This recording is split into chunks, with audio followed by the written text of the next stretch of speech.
Session debriefs don't happen, not because they're not valuable, but because your teammates are in meetings, the test manager is swamped, and by the time everyone's free, you've already forgotten what you found.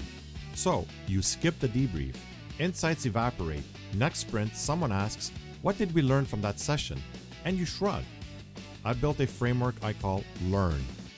5 fields, less than 100 words total. A flash report you can write alone. Let's begin with the first point. Learned. These are the key discoveries, the insights or understandings gained from the session. Executed. The methodology used. What tools, techniques, or approaches did you apply? Artifacts. Evidence generated. The logs, screenshots, bug reports, metrics. Roadblocks. What got in the way? Blockers, environment issues, access problems. Next, follow-up actions. What tests, fixes, or conversations need to happen? That's it. Learned, executed, artifacts, roadblocks, next. Write it in 5 minutes, no meeting required.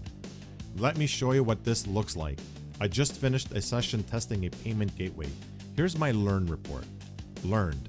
Payment gateway handles edge cases well, but logging needs improvement. Executed. End-to-end testing of payment flows with focus on error scenarios. Artifacts. Transaction logs, error screenshots, performance metrics. Roadblocks.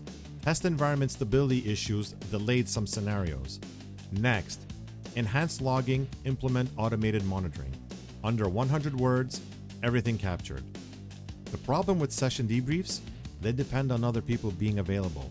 Learn removes that dependency. You write a flash report immediately after testing while the session is fresh. Collect these through the week and your weekly report writes itself. No scheduling, no waiting, no lost insights. And because it's short, people actually read it. Want something even simpler? Use EAR. Executed, artifacts, roadblocks, 3 fields. That's it. Skip learned and next if you're in a hurry. The core evidence is still captured. Because it's all about learning as you listen to your product. Next time someone asks what you found in that session from 2 weeks ago, you'll have the answer. Try it once, see if your insights survive the sprint.